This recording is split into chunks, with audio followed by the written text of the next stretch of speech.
I just wanted to say that I don't see everyone on this call as merely my friends, but very much as my family.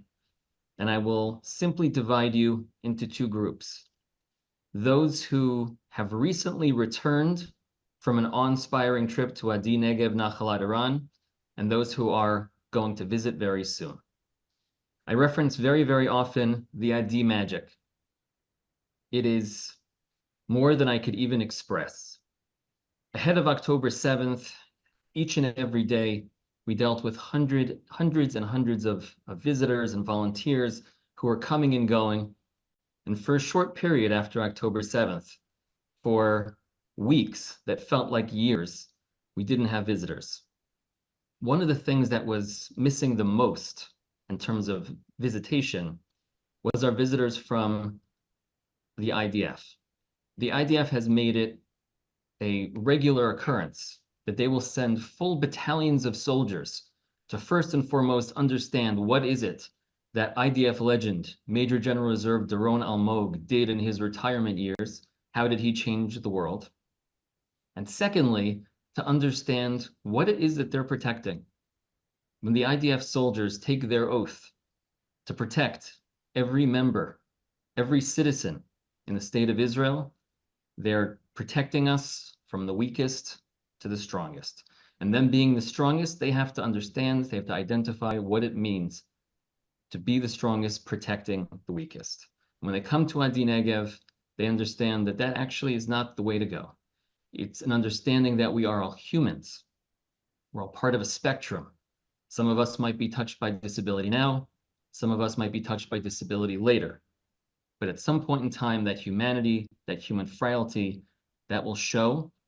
And unfortunately, following October 7th, we've been getting a different kind of visit.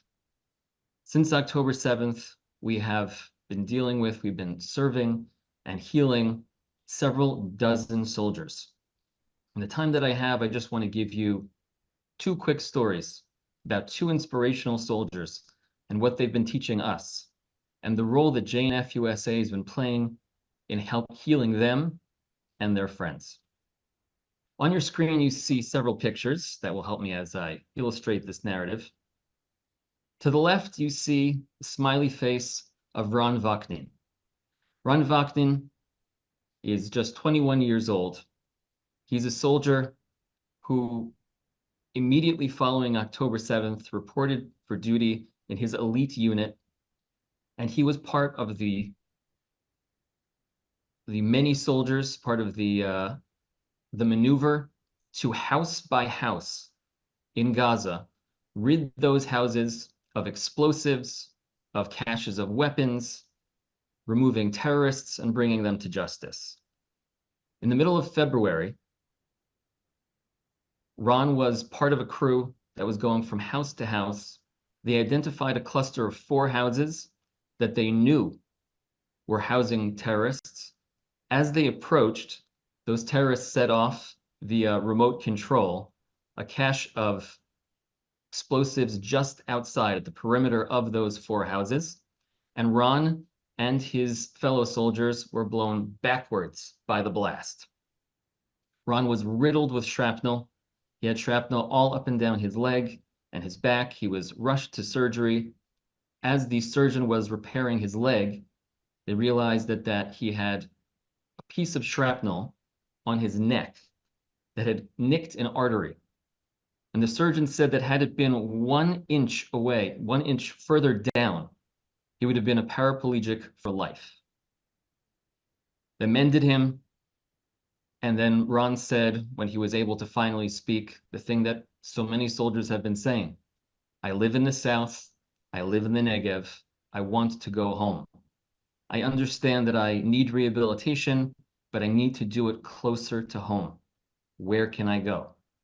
The Elie Rehabilitation Medical Center, the first and only rehabilitation hospital in Israel South, built together with JNF-USA at Adi Negev, was the locale that we told him that he could go to. So he came, he joined us at Adi Negev.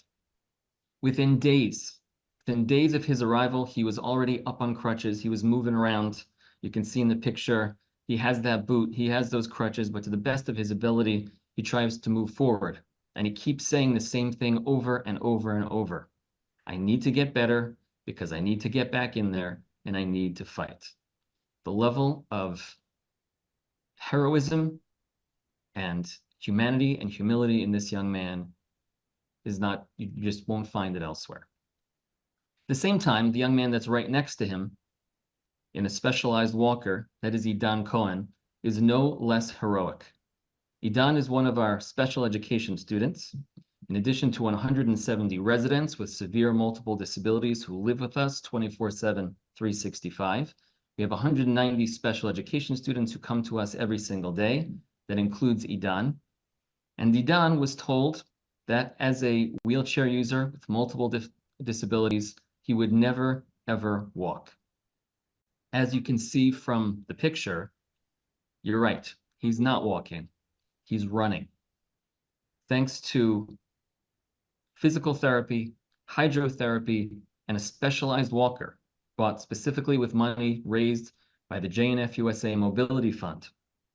Each and every day, Idan is loaded from his wheelchair into his specialized walker, and he runs around our playground, navigating every turn like a NASCAR driver and showing that there's no such thing as can't, won't, will never happen.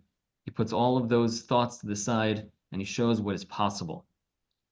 In the next picture over, you will see Idan spending some quality time with his friend Ron. Ron says that one of the most meaningful parts of his experience of being at Adi Negev is the rural element of it all.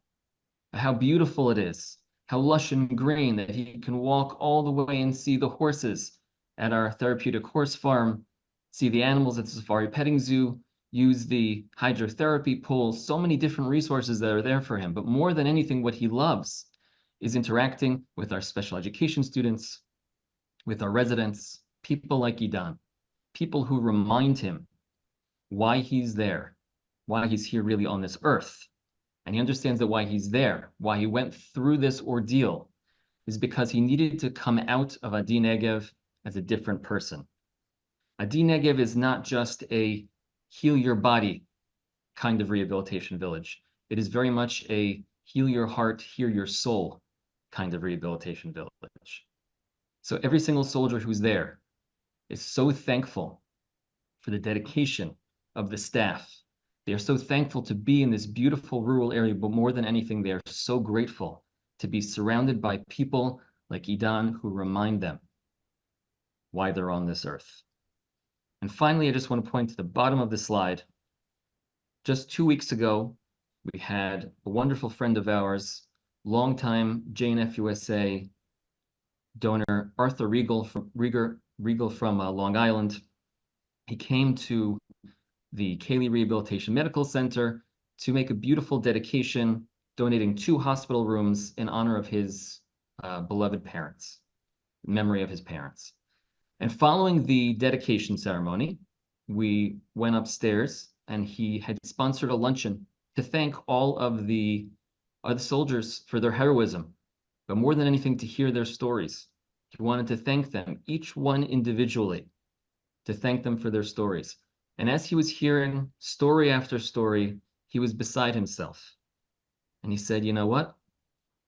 I wish I could do more. He was bemoaning the fact that all he could do was just give money. And Or, the gentleman who you see him speaking to in one photo and who's embracing him in the other, Or is an incredible story. He almost lost his life on October 7th. Riddled with shrapnel, he was delivered to Sheba Medical Center, where they miraculously saved his life. Later on, he was delivered to Adi Negev, and he's been getting stronger and stronger for nearly 8 months. He turned to Arthur and he said, you don't understand what you've done. This is not just money. When I came to this place, I was in a wheelchair. I couldn't lift my arms. I was so down and dejected, I thought that life as I knew it was over. But then, thanks to amazing JNF-USA supporters like you, I can now, every single day, lift my arms over my head. In fact, I lift weights. I run around the gym, getting stronger, thinking about how I'm going to return to the IDF and protect this great country. And most importantly, I can once again lift and embrace my daughter, something I never thought I'd be able to do again. You didn't just give money, you gave me back my life. This is something we have to remember. There's no such thing as a donation, as a dedication, as a gift that's just money. You are giving back life to the people of the Negev and all throughout Israel.